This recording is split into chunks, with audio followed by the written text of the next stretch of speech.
فلا وربک لا یؤمنون حتی یحکموک فیما شجر بینہم ثم لا یجدوا فی انفسہم حرجا مما قضیت ویسلموا تسلیما.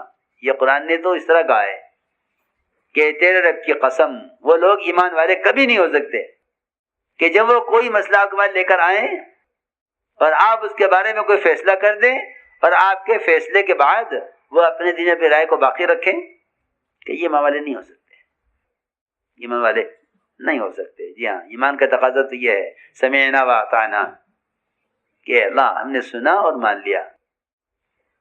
رائے پر اصرار کہ نہیں ہماری رائے تو وہی ہے جو پہلے تھی، کہ اس رائے پر اڑنے سے امت میں افتراق پیدا ہوتا ہے. رائے پر اڑنے سے افتراق پیدا ہوتا ہے. سنو، آپ نے مشورہ کیا کہ احد کے موقع پر، احد کے قصے میں بڑے اصول ہیں کہ کب خیر آئے گی، کب شر آئے گا، کب فتح آئے گی، کب ہزیمت آئے گی، کب نصرت آئے گی اور کب اللہ تعالیٰ غیروں کے حوالے کر دیں گے. سارے اصول بتائے ہیں. مشورہ ہوا کہ احد کے موقع پر دشمن سے مقابلہ کہاں سے کرنا ہے، مدینے میں رہ کر یا باہر نکل کر. اس کا مشورہ ہوا. مشورے میں مختلف رائے ہو گئی، اور رائے تو ہوں گی مختلف. رائے کا اختلاف رحمت ہے، رائے کے اختلاف رحمت ہے، اور رائے پر اصرار کہ یہ مصیبت ہے. رائے کے اختلاف تو رحمت ہے. رائے مختلف ہو گئی. بعض کی رائے یہ تھی کہ مدینے میں رہ کر لڑا جائے، بعض کی رائے یہ تھی کہ باہر نکل کر لڑا جائے. اس میں یہ بات یاد رکھنا کہ رائے میں اکثریت اقلیت کوئی چیز نہیں ہے. جی ہاں، کہ بھائی 10 آدمی ہیں، 8 کی رائے یوں ہے، 2 کی رائے یوں ہے، تو ذمہ دار کو اختیار ہے، ذمہ دار کو اختیار ہے کہ وہ 2 کی رائے پر عمل کرے، فیصلہ کرے، یا 8 کی رائے پر فیصلہ کرے. یہ اقلیت اکثریت کوئی چیز نہیں ہے. یہ بات ذہن میں رہے. بھائی اکثر تو یہ کہہ رہے ہیں، آپ دیکھیں سیرت میں کہ صحابہ کی اکثریت کیا، کل کے کل صحابہ ایک طرف، معین خلفاء ثلاثہ کے حضرت عمر، حضرت عثمان، حضرت علی ایک طرف، اور سارے صحابہ ان کے ساتھ کہ اسامہ کی جماعت کو روانہ نہیں کرنا ہے، یہ موقع باہر نکلنے کا نہیں ہے، مدینے کی حفاظت کی ضرورت ہے اس وقت. اللہ ابو بکر تنہا اس میں، سب ایک طرف یا اکیلے تنہا. سنو، یہ نہیں کہ ذمہ دار وہ کرے جو سب کہہ رہے ہیں، کہ ذمہ دار وہ کرے جو اللہ اسے چاہتے ہیں. ہاں سنو، مشورہ تو کیا، لیکن سب کی رائے کے خلاف فیصلہ، سب کسی کی رائے نہیں ہے جو ہے حضرت صاحب کی جماعت کو روانہ کیا جائے، کسی کی رائے نہیں ہے. سب کی رائے ایک طرف ہے. اس سب کے خلاف حضرت بکر کا فیصلہ ایک طرف. کیا ہوا کہ سب کی رائے کے خلاف فیصلہ ہوا اور سب نے مل کر فیصلے کو قبول کیا. یہ تھی اصل بات. درمیان مجھے عرض کر دیا میں نے یہ کہ ضروری نہیں ہے کہ اکثریت کی رائے فیصلہ ہو، بالکل نہیں، کوئی چیز نہیں ہے. یہ دیکھو کہ رائے کے بعد ذمہ دار کا فیصلہ کیا ہوتا ہے. رائے تو مختلف ہوں گی کیونکہ صلاحیتیں مختلف ہیں، تجربات مختلف ہیں. تو آپ نے احد کے میدان میں مشورہ کیا، احد کے موقع پر، کہ کیا کرنا چاہیے، مدینے میں رہ کر مقابلہ کریں باہر نکل کر. تو صحابہ کی رائے تھی کہ بارے صحابہ کی رائے کے باہر نکلیں. آپ نے مشورے کو خوب وسعت دی، سب سے پوچھا. تو عبداللہ بن ابی بن سلول منافقین کا سردار، اسے ہی پوچھا آپ کی کیا رائے ہے، آپ کی کیا رائے ہے. دیکھو حالانکہ منافق ہے، رائے سے بھی لی، ابھی کیا رائے ہے. اس نے کہا جی ہماری رائے تو یہ ہے، روایت میں ہے کہ اس کو بڑا تجربہ تھا جنگوں کا، جنگ کا تجربہ رکھتا تھا، کہ ہمارا تو خیال یہی ہے کہ مدینے میں رہ کر لڑا جائے، کیونکہ ہمیشہ جب بھی کوئی ایسے حالات پیش آئے مدینے میں رہ کر کامیابی ہوئی، لہذا باہر نہ نکلا جائے، مدینے میں رہ کر لڑا جائے. رائے کا اختلاف ہو گیا. بعض کی رائے تھی کہ ہاں مدینے میں ٹھیک ہے، کچھ بھی صحیح ہے، رائے یہ ہو یا یہ ہو، یہ دیکھا جائے گا کہ آپ کیا فعل کرتے ہیں، آپ کیا عمل کرتے ہیں.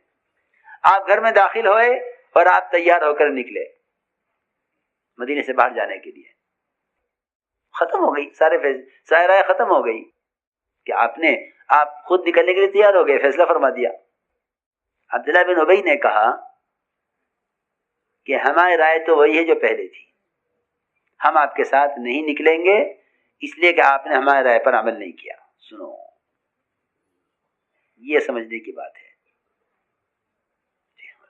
افتراق پیدا ہوا،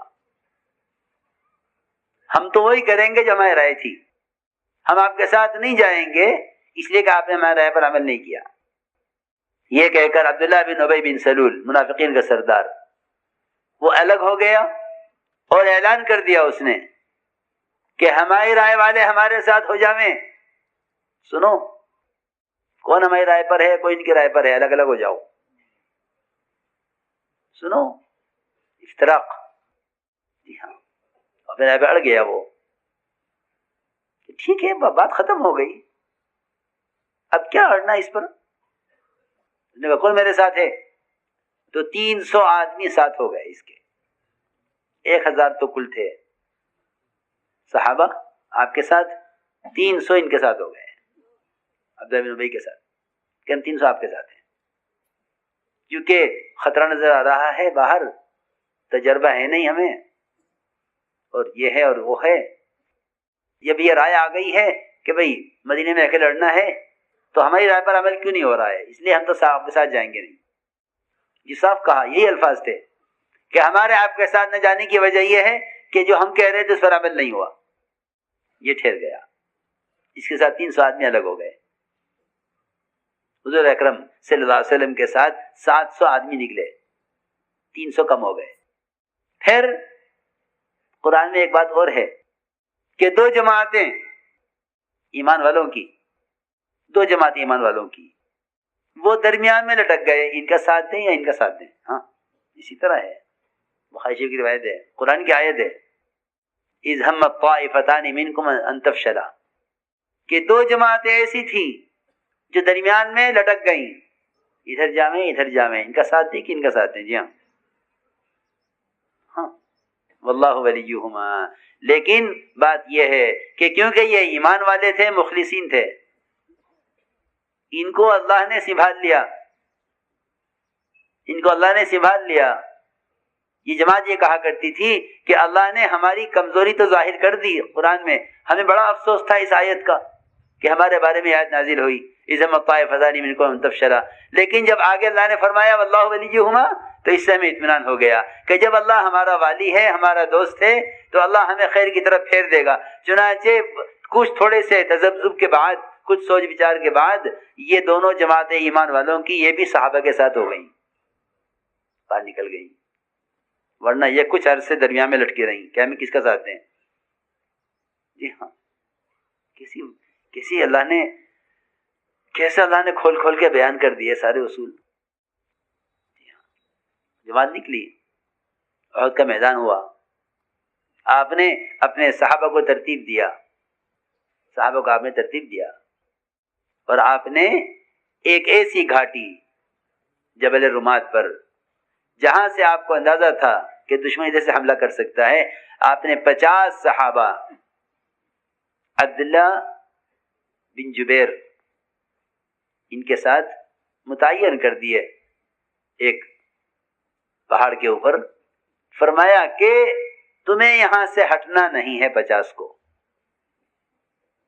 چاہے ہمیں فتح ہو، شکست ہو، دشمن بھاگ جائے تب بھی یہاں سے مت ہٹنا، اور یہ فرمایا کہ اگر ہمیں شکست ہو جاوے اور ہماری لاشوں کو آسمان سے اترنے والے پرندے ہماری لاشوں کو کھاویں، تم دیکھ رہے ہو، تب بھی یہاں سے مت ہٹنا۔ سنو تو صحیح، یہ بات سخت بات فرمائی آپ نے، روایت میں ہے کہ اگر تم یہ منظر دیکھ رہے ہو اپنی آنکھوں سے کہ ہمیں دشمن قتل کر دے اور میدان میں ہماری لاشیں پڑی ہوئی ہوں اور چیل کبے اتر کر ہماری لاشوں کو گوشت کھاویں، تب بھی تم ہم سے ان پرندوں کو اڑانے کے لیے بھی یہاں سے مت ہٹنا۔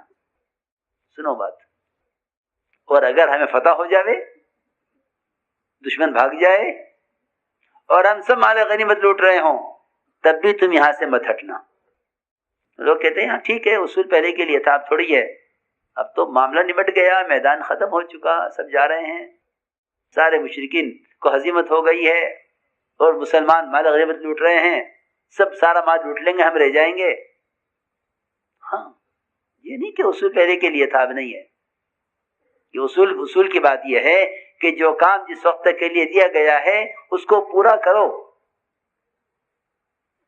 یہ مت کہو کہ یہ حکم پہلے کے لیے تھا اب نہیں ہے. صحابہ یہ کرتے تھے کہ اگلے حکم کا انتظار کرتے تھے, اس وقت تک اس حکم پہ اس کام پر لگے رہتے تھے جب تک اگلا کام دیا جاوے.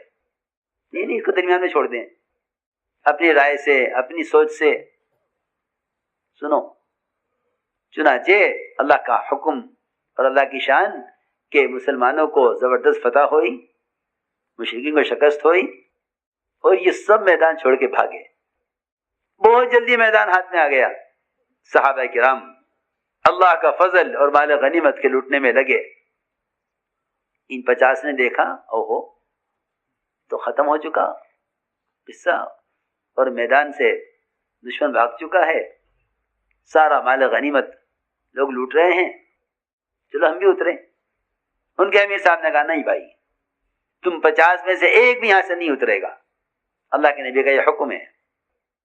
انہوں نے کہا کہ بھائی یہ حکم تو پہلے کے لیے تھا, کہ بھائی میں کچھ نہیں جانتا, مجھے تو یہ حکم ملا ہے, لہٰذا کوئی یہاں سے نہیں ہلے گا. سنو بڑے عجیب قصہ ہے. ان 50 میں سے 40 نے کہا کہ ہم تو نیچے اتریں گے. صرف 40 آدمی ہم نیچے اتریں گے. دیکھو تو صحیح, 700 صحابہ میں سے صرف 40 صحابہ نے حکم کی خلاف ورزی کی. 700 صحابہ میں سے 40 صحابہ نے حکم کی خلاف ورزی کی, اور وہ بھی یہ سوچ کر کہ اب اس کی ضرورت نہیں کہ یہاں رکا جائے, یہ تو اس وقت کے لیے تھا جب میدان ہمارے ہاتھ میں نہیں تھا. 40 اتر گئے, 10 صحابہ نے کہا تو امیر کے تابع ہیں اپنے, ہم تمہاری بات نہیں مانیں گے. اب تو جسے جو چاہو کروا دو, آزاد ہیں سب, تو جسے جو چاہے کروا دو. یہ نہیں ہو سکتا. تو چنانچہ 40 صحابہ وہاں سے اتر گئے نیچے, اور 10 صحابہ رہ گئے جبل رومات پر. ان 10 کو قتل کیا گیا. مشرکین نے آ کر اس گھاٹی کی طرف سے حملہ کیا, ان 10 کو قتل کیا, اور میدان میں ایسے آئے مشرکین پلٹ کر کہ صحابہ کو بالکل احساس نہیں تھا کہ دشمن ہماری پیٹھ پر سوار ہے. سب مال غنیمت لوٹنے میں تھے اور دشمن نے حملہ کیا. ایسی گھمسان کی جنگ ہوئی کہ مسلمانوں نے مسلمانوں کو قتل کیا اس موقع پر. کچھ پتہ نہیں کون کیا ہے, کون کہاں ہے, کون کسے مار رہا ہے. جی ہاں, مسلمانوں کے ہاتھوں مسلمان شہید ہوئے. قرآن نے کھول کر کہا ہے وَعَصَيْتُم مِّن بَعْدِ مَا أَرَاكُم مَا تُحِبُّونَ. جی ہاں, کہ تم فتح دیکھ چکے تھے اپنی آنکھوں سے, لیکن تم نے فتح دیکھنے کے بعد ایک نافرمانی کی, اللہ نے تمہارے ہاتھ سے میدان چھین کر غیروں کے ہاتھ میں کر دیا. سیدھی بات ہے, سارا میدان غیروں کے ہاتھ میں گیا. آپ اتنا مبارک شہید ہوئے, آپ کو زخم آئے, آپ کے قتل کی خبر عام ہو گئی. جی ہاں, کیا کیا حالات ہوئے. صحابہ کے پاؤں کھڑ گئے میدان احد سے. سب اس پر ہوا کہ بات نہیں مانی. بس اس لیے میں عرض کر رہا دوستو عزیزو, یہ سارا فساد اس کا ہے کہ ایک قسم تو الگ ہو گئی یہ کہہ کر کہ کیونکہ ہمارے رائے پر عمل نہیں ہوا اس لیے ہم آپ کے ساتھ نہیں دیں گے. سنو غور سے, ایمان والے وہ ہوتے ہیں جو اختلاف تو کرتے ہیں, مخالفت نہیں کرتے, اور اختلاف تو کرتے ہیں, افتراق نہیں ہونے دیتے. اختلاف رحمت ہے, افتراق مصیبت ہے. اختلاف تو رحمت ہے. یہ اختلاف ہوا کہ اختلاف سے تو رحمت آئے گی. کیوں کہ رحمت کے آنے کا مطلب یہ ہے اختلاف سے کہ رائے کے اختلاف سے امور میں نکھار پیدا ہوتا ہے. ایک رائے یہ ہے, ایک رائے یہ ہے, ایک رائے یہ ہے, کہ سب رائے آ گئی, اور افتراق سے مصیبت آتی ہے. جی ہاں, چنانچہ اس احد کے میدان میں بہت اصول ہیں کہ تمہارے ہاتھوں سے میدان آتے آتے نکل جاوے گا. حالانکہ 700 صحابہ میں سے 40 نے صرف خلاف ورزی کی ہے.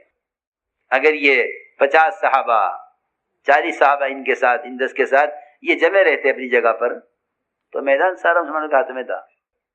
اس لیے کام اجتماعی کام ہے. یہ بات نہیں ہے کہ ایک طبقے والے کہیں کہ ہم یہ نہیں کریں گے تو حالات سارے مسلمانوں پہ نہیں آئیں گے. نہیں، اگر ایک علاقے والے کہیں کہ ہم یہ نہیں کریں گے تو نافرمانی کا وبال اور نافرمانی کی ہزیمت اور نافرمانی کی مصیبت سب پر آئے گی. دیکھو یہاں یہ ہوا کہ نافرمانی 40 نے کی اور حالات کتنوں پر آئے؟ جی ہاں، سب پر. ہاں، سب پر حالات آئے. نافرمانی 40 نے کی ہے، ایک علاقے والوں نے صرف. آپ کے تو اور بھی مورچے تھے، ایک مورچہ ٹوٹا صرف. ایک مورچے میں بھی 10 جمع رہے، 40 الگ ہو گئے. ہاں، اس لیے کہتے ہیں کہ اجتماعیت سب سے زیادہ مدد کے لانے کا ذریعہ ہے. اجتماعیت سب سے زیادہ نصرت کے لانے کا ذریعہ ہے. اجتماعیت اصل ہے کہ ساری نصرتیں اجتماعیت کے ساتھ ہیں، نصرت اجتماعیت کے ساتھ ہیں اور نحوست افتراق کے ساتھ ہیں. کہ ساری نصرت اجتماعیت کے ساتھ ہیں، نصرت اجتماعیت کے ساتھ ہیں اور نحوست افتراق کے ساتھ ہیں.